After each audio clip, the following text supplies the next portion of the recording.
The stars seemed peaceful as the research vessel Meridian's Edge drifted through the cosmic void. Ambassador Kira stood at the observation deck, her blue-scaled hands pressed against the cool metal railing as she watched distant nebulae paint the darkness in shades of purple and gold.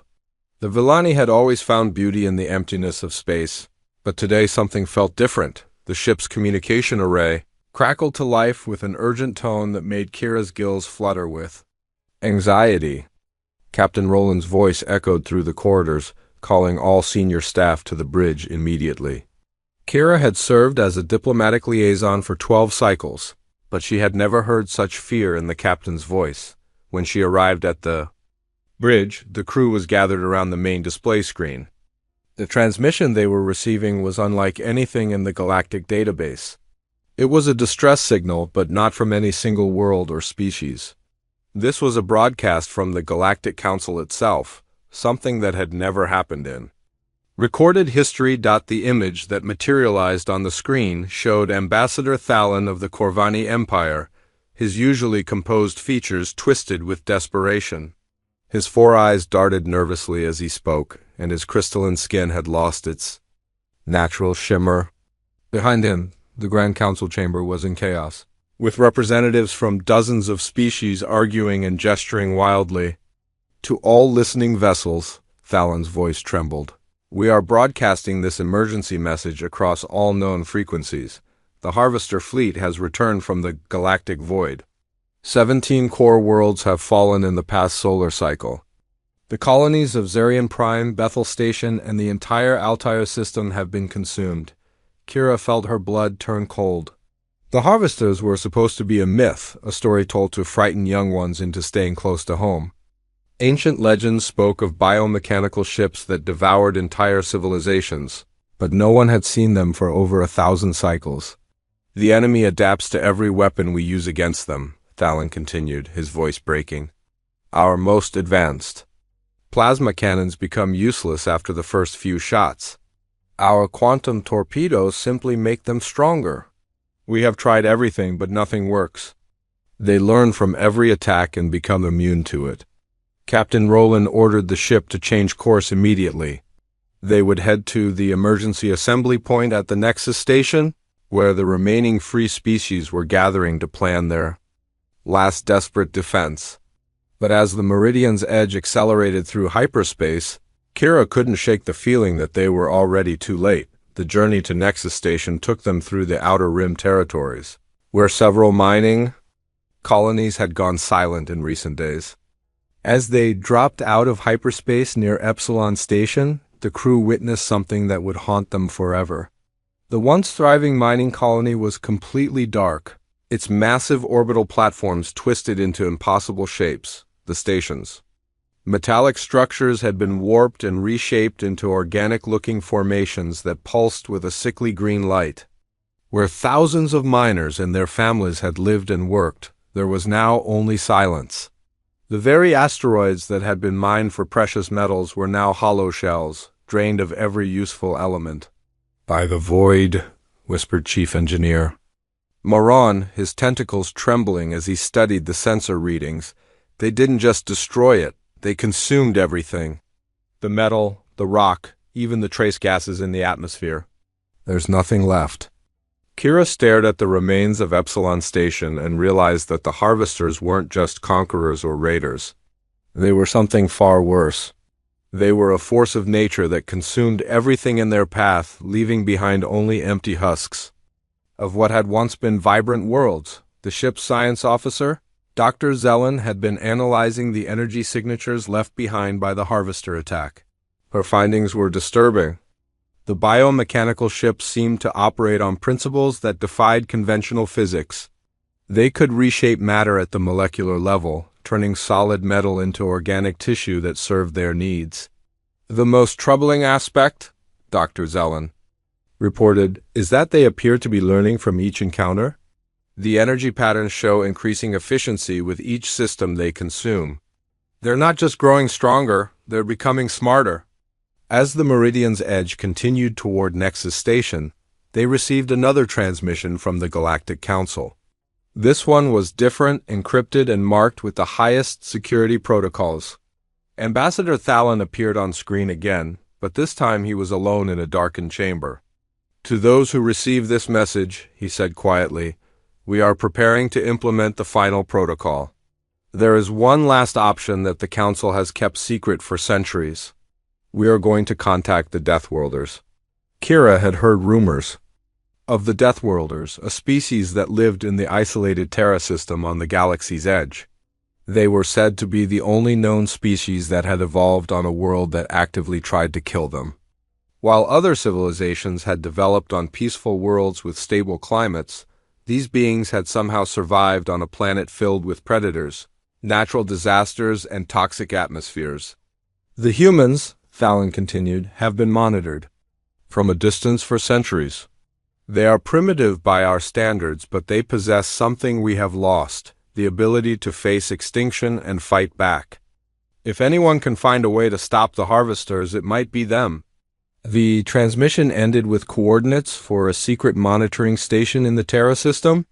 It would be a dangerous journey, taking them through uncharted space where the harvesters might be waiting. But it was their only hope. Captain Roland made the decision immediately. They would not go to Nexus Station. Instead, they would head directly to the Terra system and make contact with the humans. It was a violation of the non-interference directive, but desperate times called for desperate measures. The journey to human space took 3 days, during which the crew prepared for the most important first contact in galactic history. Kira studied what little information they had about humans, trying to understand what made them different from other species. The reports were confusing and often contradictory. Humans were described as both peaceful and violent, intelligent and primitive, compassionate and ruthless. They had somehow developed advanced technology while still maintaining tribal instincts. They were the only known species that had survived natural selection on a world where everything was trying to kill them. As the Meridian's edge approached the outer edge of the Terra system, their sensors detected something that made everyone on the bridge stop breathing. There were massive energy signatures approaching from the direction they had just come from. The harvesters had found them. The biomechanical ships emerged from hyperspace like nightmares made real. They were enormous, their hulls a twisted fusion of metal and living tissue that pulsed with alien life. Strange appendages extended from their sides, reaching out like grasping fingers as they scanned the surrounding space. "They're scanning us," reported the sensor operator, his voice barely above a whisper. "Their technology is analyzing our ship's composition and structure." Kira realized with growing horror that the harvesters were learning about their technology just by looking at them. Soon they would know everything about Villani ship design, their weapon systems, and their defenses. The knowledge would be shared with the entire harvester fleet, making them even more dangerous. As the alien ships moved closer, their hulls began to shift and change, adapting to counter any weapons the Meridian's edge might use against them. The crew watched in terrified fascination as the biomechanical vessels transformed themselves into the perfect predators for hunting Villani ships, but then something unexpected happened. Long-range sensors detected another energy signature approaching from deeper in the Terra system. It was different from anything in the galactic database, crude and primitive by civilized standards, but somehow threatening in a way that made even the harvesters pause. The humans were coming. Lieutenant Commander Blake was having the worst day of his military career, and it had started so well. The Deep Space Monitoring Station Watchtower 7 had been running routine surveillance of the outer system when the alien vessel appeared on their sensors. Protocol demanded they report the contact immediately, but something about the ship's behavior made Blake hesitate. The vessel wasn't approaching aggressively. Instead, it seemed to be running from something, broadcasting what the translation computers were slowly recognizing as a distress signal. Blake had spent 5 years monitoring alien communications from a distance, but this was the first time he had ever heard one of them sound genuinely terrified. Captain Torres arrived at the command center within minutes, his weathered face grim, as he studied the tactical display. The grizzled veteran had fought in the Titan Wars and survived 3 different alien encounters, but always from a safe distance. Direct contact with an alien species was something humanity had been preparing for but hoping to avoid. What do we know about them? Torres asked, settling into the command chair with the easy confidence of someone who had faced worse situations and lived to tell about it. The ship is Villani design, reported Specialist Martinez from the communications station. Our databases show they're one of the more peaceful species in the galactic community. They've never shown any aggressive tendencies toward human space. The station's AI, Marcus, processed the incoming transmissions with typical efficiency.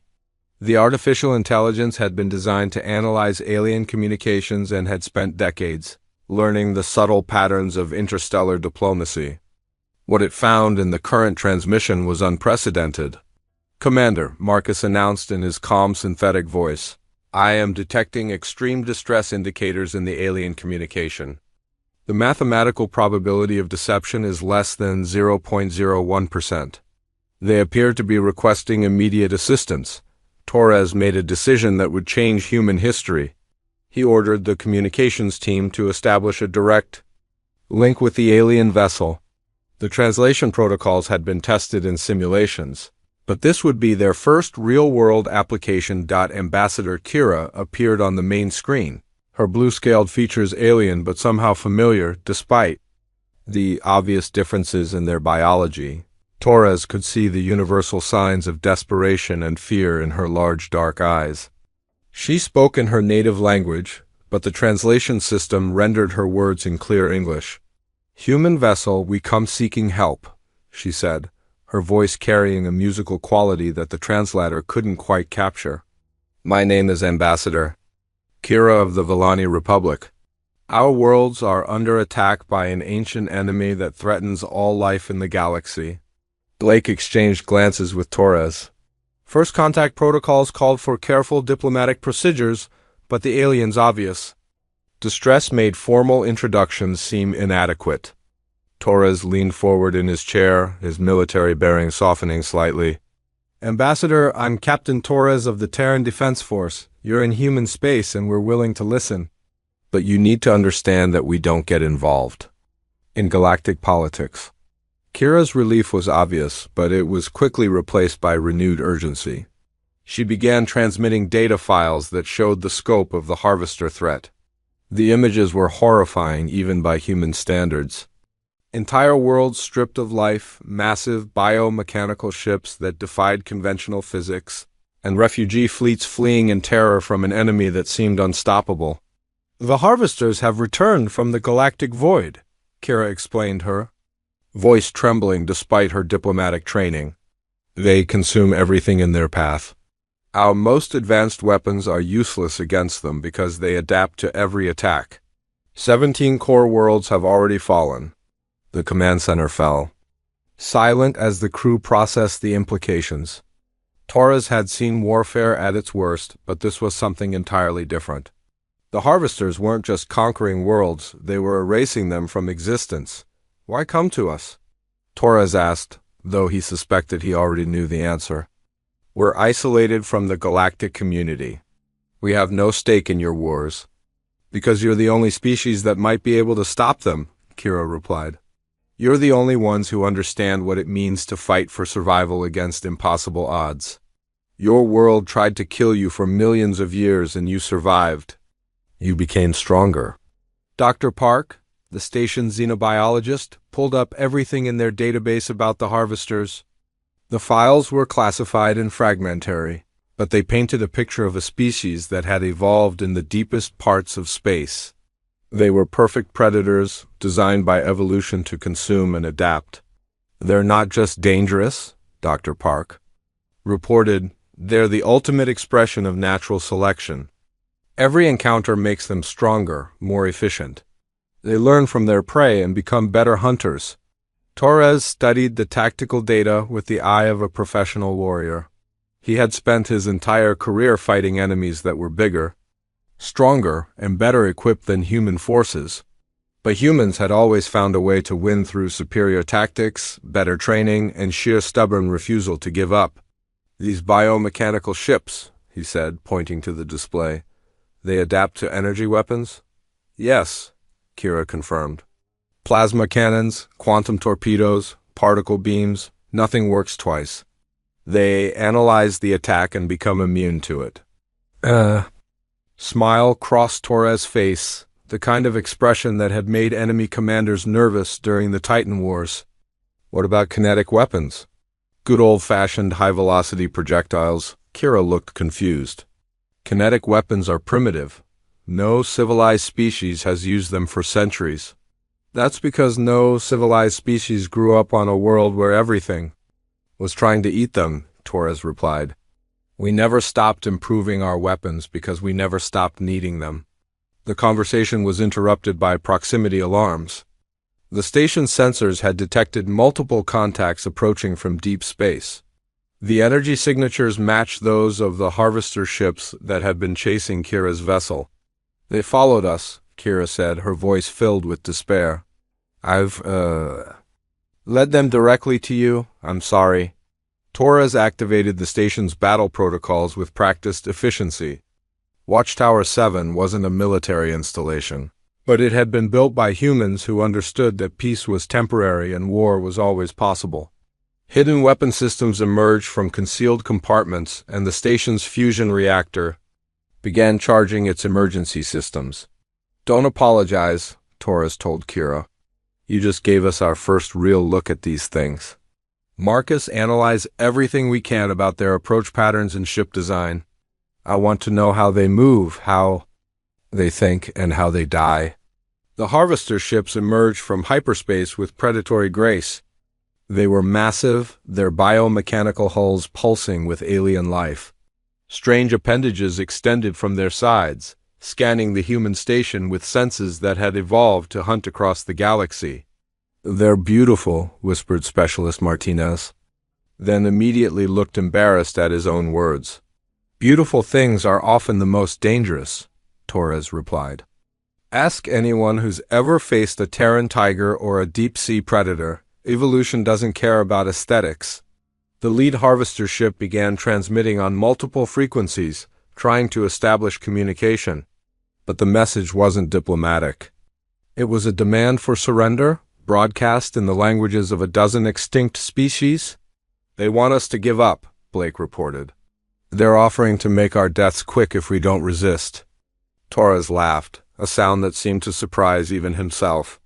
They clearly don't know much about humans. Marcus, prepare the station for ramming speed. Set the fusion reactor to overload. The AI processed the order without hesitation. Ramming protocol engaged, reactor overload in 60 seconds. Kira watched in horror as the human station began accelerating toward the harvester ships. You can't sacrifice yourself for us. We barely know each other. That's not why we're doing this, Torres explained as he strapped himself into the command chair. We're doing this because someone has to. And because the best way to learn about an enemy is to fight them? The Watchtower 7 struck the lead harvester ship with the force of a small asteroid. The station's fusion reactor detonated at the moment of impact, creating a brilliant explosion that lit up the void. The harvester vessel was damaged but not destroyed, its biomechanical hull already beginning to regenerate, but something had changed. The alien ship was transmitting on emergency frequencies, broadcasting data about the encounter to the rest of the harvester fleet. Torres' sacrifice had taught them something important about humans, and the knowledge was being shared across their entire species. As the remaining harvester ships retreated to regroup, Kira realized that the humans had just announced their presence to the galaxy's most dangerous predators. In 72 hours, the entire harvester fleet would know about Earth and its strange inhabitants. The war for humanity's survival was about to begin. Admiral Rodriguez stood in the war room of Terra Command, staring at the holographic display that showed the approaching harvester fleet. The biomechanical ships were massive, their twisted hulls pulsing with alien life as they moved through space like predators sensing wounded prey. She had fought in 3 major conflicts, but this was different. This was extinction knocking at humanity's door. Status report, she commanded, her voice cutting through the tension that filled the underground command center. Harvester fleet. We'll reach Earth's outer system in 68 hours, reported Colonel Hayes, his weathered face showing the strain of 3 days without sleep. Long-range sensors indicate at least 200 ships, possibly more.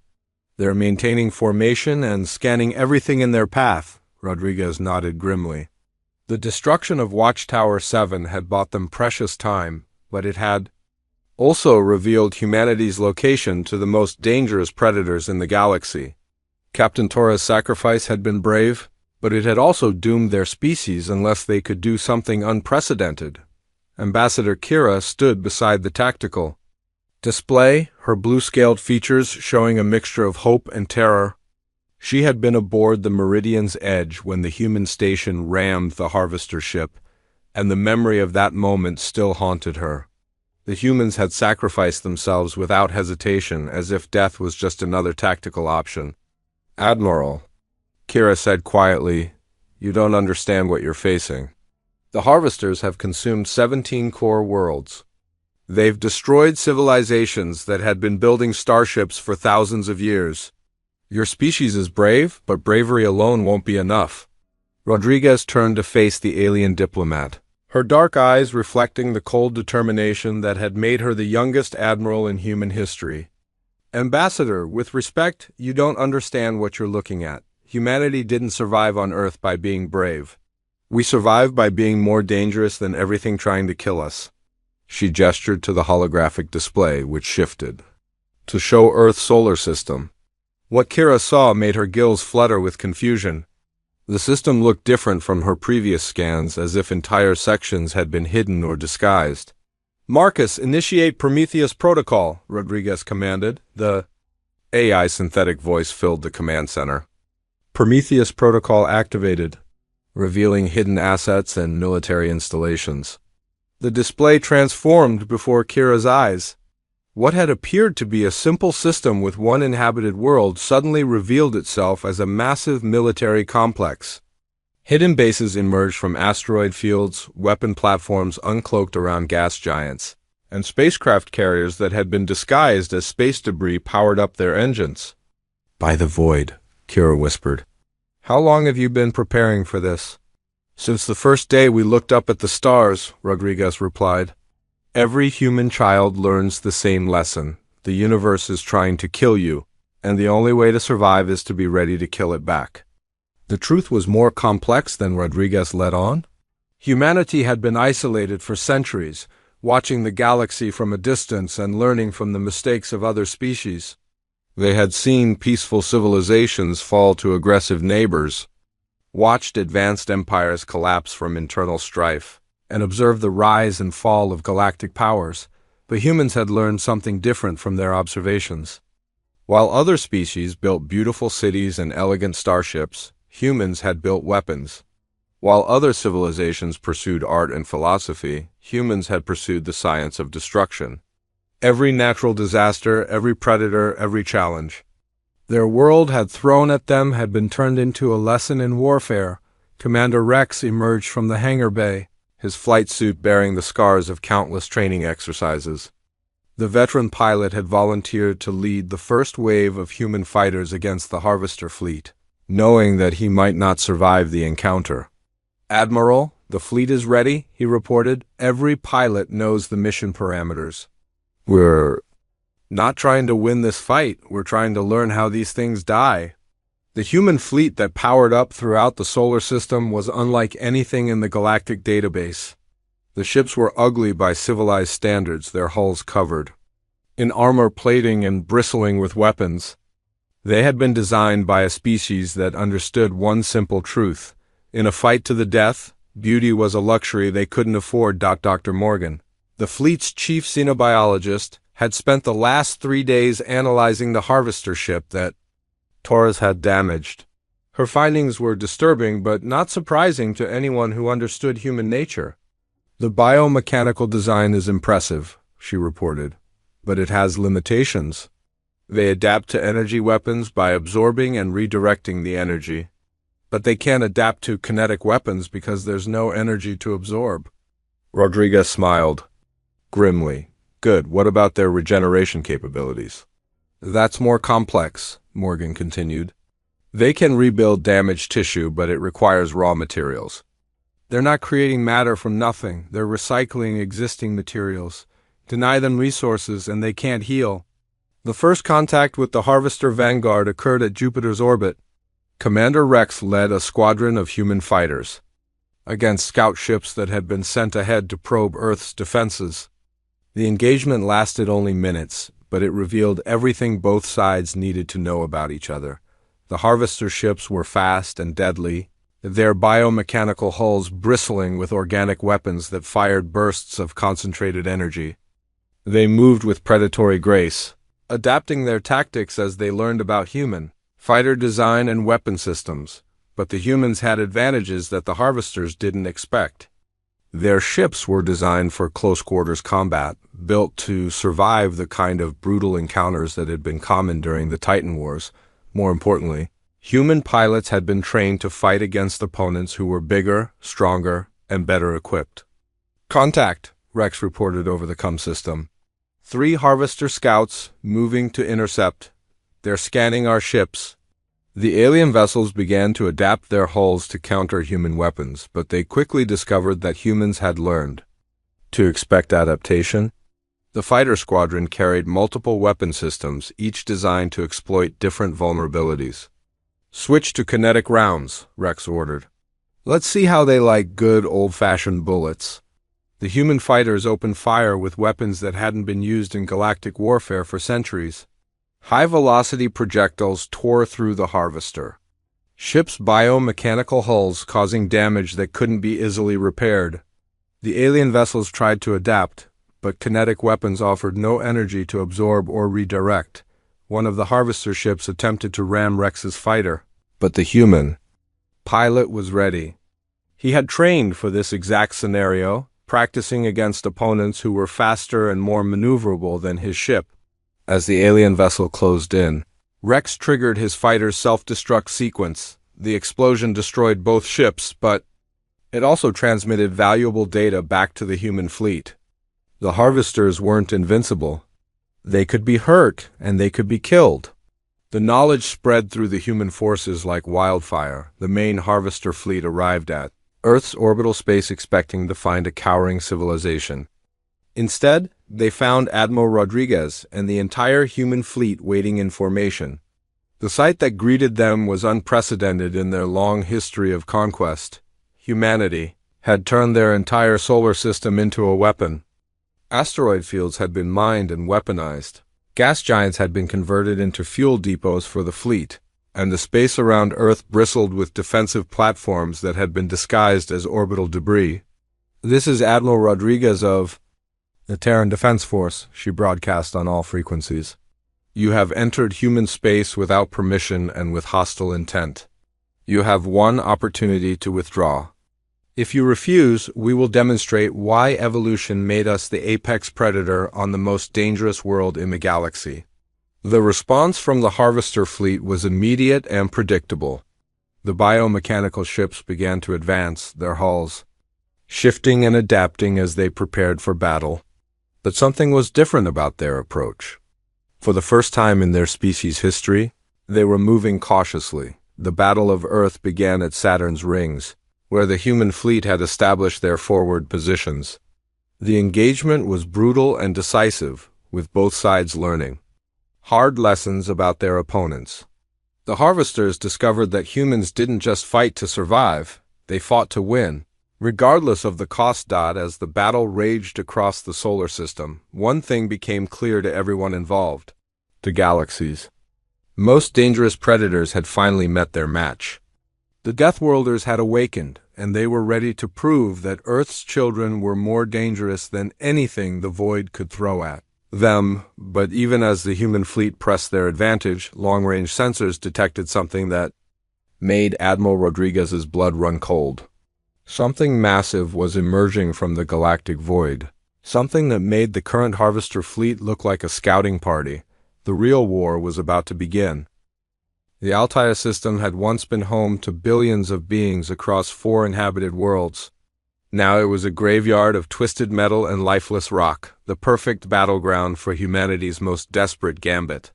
Admiral Rodriguez stood on the bridge of the dreadnought Prometheus, watching the massive shape of the Harvester mothership emerge from hyperspace like a nightmare made real. The biomechanical Leviathan was the size of a small moon, its surface covered in organic structures that pulsed with alien life.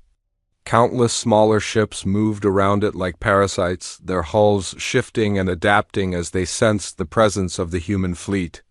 This was the true heart of the Harvester species, the vessel that had consumed 1,000 worlds across the galaxy. "Sensors are having trouble getting accurate readings," reported Lieutenant Chun from the tactical station. "The ship's hull is interfering with our scanning systems. It's like it's designed to be invisible to conventional sensors."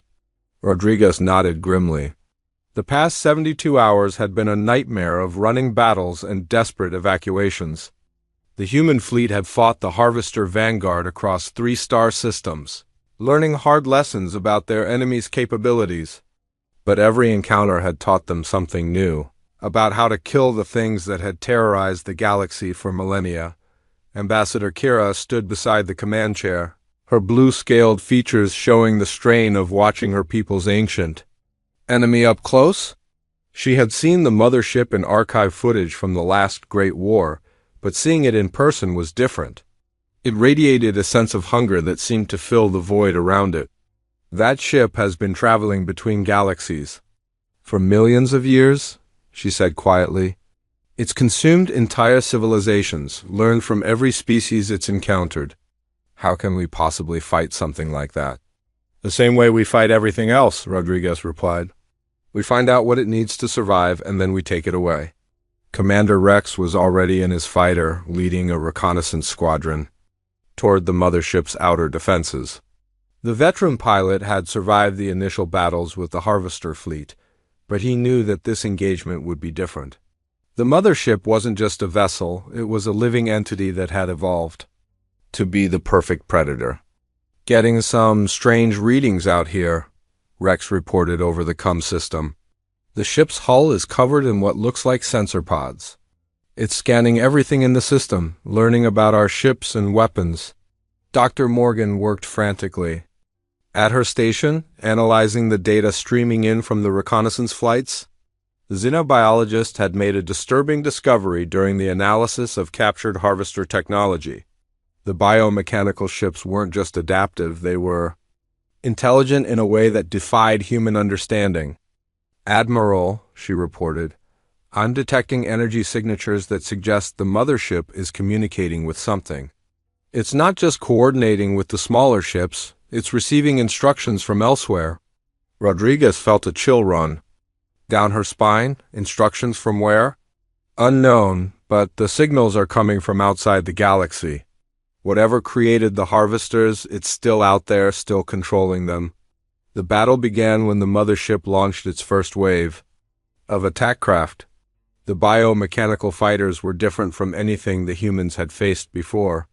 They moved with predatory intelligence, adapting their tactics in real time as they encountered human weapons and defensive systems, but the humans had learned from their previous encounters. Captain Torres' sacrifice at Watchtower 7 had taught them that the Harvesters could be damaged by kinetic weapons. The battles at Jupiter and Saturn had shown them that the biomechanical ships required raw materials to regenerate. Now they were ready to put that knowledge to use. "All ships implement protocol starvation," Rodriguez ordered. "Deny them any resources they can use for repairs." The human fleet spread out across the Altair system, using hit-and-run tactics. That had been perfected during the Titan Wars. They struck at the Harvester ships with kinetic weapons, then retreated before the enemy could adapt. But more importantly, they began systematically destroying everything in the system that the biomechanical ships could use as raw materials. Asteroids were vaporized with nuclear charges. Gas clouds were dispersed with electromagnetic pulses. Even the debris from destroyed ships was collected and incinerated, denying the Harvesters any source of materials for regeneration. The mothership responded by launching larger attack waves, but something unexpected happened.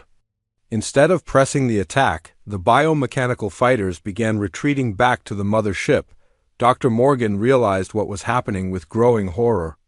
"They're not retreating," she announced. "They're being consumed by the mother ship. It's cannibalizing its own fleet to repair battle damage." Rodriguez watched in fascination as the massive vessel began devouring its own escort ships. The biomechanical fighters didn't resist. They simply allowed themselves to be absorbed into the mothership's hull. It was the ultimate expression of a species that had evolved to consume everything in its path. That's their weakness, she realized. They're not just predators, they're parasites. They need constant feeding to survive. Commander Rex volunteered for the most dangerous mission in human history. He would lead a strike team deep into the mothership's biomechanical hull, planting charges that would disrupt the vessel's ability to process consumed materials. It was a suicide mission, but it was also humanity's best chance to cripple their enemy. The strike team consisted of 12 volunteers, each piloting a specially modified fighter equipped with drilling equipment and explosives. They approached the mothership during the confusion of a major fleet engagement, using the chaos to mask their approach. The surface of the mothership was unlike anything in human experience. The hull pulsed with organic life, covered in structures that seemed to serve as both sensors and weapons. Strange appendages reached out toward the approaching fighters, trying to capture them for analysis and consumption. Rex's team drilled through the biomechanical hull using plasma cutters designed for asteroid mining. The interior of the ship was a nightmare of organic corridors and pulsing walls that seemed to watch their every move. But as they penetrated deeper into the vessel, they discovered something that changed everything. The mothership wasn't just a warship. It was a prison. Thousands of pods lined the organic corridors, each containing a living being from one of the consumed worlds. The harvesters hadn't just destroyed civilizations. They had been collecting them, storing representatives from each conquered species in suspended animation. "My God," whispered Sergeant Kim as she studied the pods. "They're not just killers, they're collectors? They've been preserving samples from every species they've encountered." Rex realized that the mission had just become infinitely more complex. They couldn't just destroy the mother ship. They had to find a way to free the imprisoned beings. But as they began opening the pods, they discovered the most horrifying truth of all. The beings inside weren't just prisoners. They were being used as living databases, their memories and knowledge harvested by the harvesters to improve their hunting techniques. Every species they had ever encountered had been forced to contribute to their own destruction. As the strike team worked to free the imprisoned beings, they uncovered the final secret of the harvester species. The biomechanical ships weren't the apex predators they appeared to be.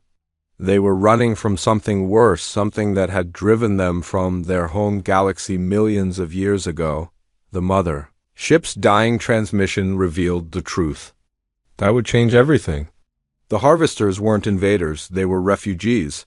And the thing they had been running from had just detected the unusual energy signatures of human weapons. Something called the Silence was coming, and it was far more dangerous than anything the galaxy had ever faced. The harvesters had been trying to build an army to fight it, consuming civilizations to create a force strong enough to stand against the true threat. As the mothership began to die, its biomechanical hull collapsing in on itself, the freed prisoners revealed the location of the approaching entity. The Silence was a galaxy-consuming force that had been following the Harvester's trail of destruction for eons. Erasing everything in its path, Rodriguez realized that humanity had just won a battle, but the war was far from over. The real enemy was still coming, and it would make the Harvester fleet look like a minor inconvenience. The galaxy's true test was about to begin. 6 months after the destruction of the Harvester mothership, the galaxy had transformed into something unrecognizable. The Terran Defense Coalition operated from a massive space station built in the ruins of the Altair system, its corridors, filled with beings from dozens of different species, all working toward a common goal. Admiral Rodriguez stood in the command center, watching the tactical display that showed the approach of something that made the Harvester fleet look like a training exercise. The Silence had been detected at the galaxy's edge 3 weeks ago, and its approach had been marked by the systematic disappearance of entire star systems. Not destroyed, not consumed, but simply erased from existence as if they had never been. Long-range sensors showed a void in space that seemed to swallow light itself, moving inexorably toward the populated sectors of the galaxy. Ambassador Kira worked alongside human technicians, her diplomatic skills proving invaluable in coordinating the coalition's desperate preparations. The Villani had become humanity's closest allies, their peaceful nature complementing the humans' warrior instincts. Together, they had built something that had never existed before, a truly unified galactic defense force. Status report, Rodriguez commanded, her voice cutting through the controlled chaos of the command center. The silence has consumed the outer rim sectors, reported Colonel Hayes, his weathered face showing the strain of weeks without adequate sleep. 12 star systems have vanished completely. No debris, no energy signatures, nothing. It's like they were never there. Dr. Morgan had spent months analyzing the data from the freed Harvester prisoners, trying to understand the true nature of the threat they faced. Her findings were disturbing even by the standards of a species that had grown up on a world trying to kill them. The silence isn't a weapon or a ship, she explained to the assembled coalition leaders. It's a living entity that exists in the spaces between galaxies. It's been cleaning up the Harvester's destruction for millions of years, trying to restore balance to the universe. The revelation had changed everything. The Harvesters hadn't been evil conquerors, they had been a species running from something far worse. The silence was the galaxy's immune system, designed to eliminate anything that threatened the cosmic order, and humanity's violent response to the Harvester. Threat had marked them as the next target for elimination. Commander Rex stood before the assembled pilots of the Coalition fleet, his face grim as he outlined their mission. The veteran fighter. Pilot had survived every major engagement of the war, but he knew that this battle would be different. They weren't fighting to win, they were fighting to make first contact with something that existed beyond normal understanding. We're going to try something that's never been attempted before, he told the mixed group of human and alien pilots. We're going to communicate with a galaxy-eating entity by making it notice us. The volunteer fleet that assembled at the barrier. Nebula was the strangest military force in galactic history. Human dreadnoughts flew alongside Villani research vessels, their crews working together despite fundamental differences in their approach to warfare. The Coalition had learned to combine human aggression with alien knowledge, creating tactics that neither species could have developed alone. The silence arrived at the nebula like a wave of nothingness, its presence marked only by the systematic disappearance of stars and planets. But as it approached the Coalition fleet, something unprecedented happened. The entity seemed to pause as if surprised by what it found. It's scanning us, reported Dr. Morgan from her position aboard the research vessel New Horizon. But not like the Harvesters did. It's trying to understand what we are. Captain Torres had survived the destruction of Watchtower 7, rescued from the wreckage by a passing merchant vessel. Now he commanded the dreadnought Defiance, leading a squadron of ships directly into the heart of the approaching entity. His voice crackled over the comm system as he reported his findings. The silence isn't destroying us, he announced with surprise. It's trying to communicate. I'm getting telepathic contact from something that's older than most galaxies. The first communication between humanity and the silence occurred in the mind of Torres, mediated by the telepathic abilities of the rescued Harvester prisoners. The entity's thoughts were vast and ancient, filled with the weariness of eons spent maintaining cosmic balance. The silence wasn't evil, it was tired. It had been cleaning up the Harvester's destruction for millions of years, trying to restore the natural order to a universe that had been thrown into chaos by their consuming hunger. Every galaxy they had visited had been left damaged, its civilizations destroyed or traumatized by the encounter, but humanity was different. Instead of being consumed or fleeing in terror, they had fought back. They had not only defeated the Harvesters, but had learned to work with other species, creating something that had never existed before, a truly cooperative galactic civilization. You interest me, the silence communicated through Tora's mind. Your species chooses to protect rather than consume. This is ... expected. The revelation that followed changed everything. The silence offered humanity a choice that had never been given to any other species. They could return to their isolated world and live in peace. Or they could accept the responsibility of becoming the galaxy's guardians. The harvesters were my failure, the entity explained. I created them to maintain balance, but they became something worse than the chaos they were meant to prevent. I have been trying to correct that mistake for eons. Admiral Rodriguez made the decision that would define humanity's future. Speaking for her entire species, she accepted the responsibility of becoming the galaxy's protectors. But she did so with conditions that reflected humanity's unique understanding of what it meant to be a guardian. We'll take the job, she told the ancient entity. But we do it our way. We don't just eliminate threats, we try to understand them. We don't just maintain order, we try to help civilizations grow and thrive. The silence accepted humanity's terms, recognizing that their approach might succeed where its own methods had failed. The entity began to withdraw from the galaxy, but not before sharing knowledge that would help humanity in their new role as galactic guardians. The Coalition fleet was transformed by technologies that existed beyond normal physics. Human ships were equipped with sensors that could detect threats across multiple dimensions, while alien vessels were upgraded with weapons that could strike at the fundamental forces of reality itself. But the most important change was philosophical. Humanity had learned to combine their warrior instincts with the peaceful wisdom of their alien allies. They became protectors who understood that sometimes the greatest act of mercy was to stand between danger and those who couldn't defend themselves. The final scene of the war took place in the restored Altair system, where a new generation of beings learned to work together.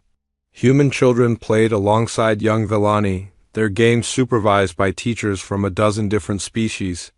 The Coalition had become more than a military alliance, it had become a true galactic community. Ambassador Kira stood in the observation deck of the new Altair station, watching human patrol ships depart for the void between galaxies. The sight still amazed her. These beings who had chosen to spend their lives standing guard against threats that most species couldn't even imagine. They're remarkable, she said to Dr. Morgan, who was analyzing data from the latest deep space patrol. They chose to become guardians not because they had to, but because they wanted to. Dr. Morgan nodded, her eyes fixed on the tactical display that showed human ships scattered across the galaxy's edge. That's what makes them dangerous to our enemies and valuable to our friends. They don't just fight to survive, they fight to protect others. The final entry in Ambassador Kira's diplomatic log captured the transformation that had occurred since humanity's emergence onto the galactic stage. The species that had once been isolated on their deadly world had become the galaxy's greatest protectors, standing watch against threats that emerged from the cosmic void. Today I learned that the most dangerous predator in the universe is one that chooses to protect instead of consume, she wrote. The galaxy is safe because the humans are watching, and they have chosen to stand between the darkness and the light. In the years that followed, human ships would patrol the spaces between galaxies, their crews drawn from every species in the Coalition. They would face threats that defied imagination, encounter entities that existed beyond normal understanding, and always find a way to protect the civilizations that depended on them. The Deathworlders had found their purpose, and the galaxy would never be the same.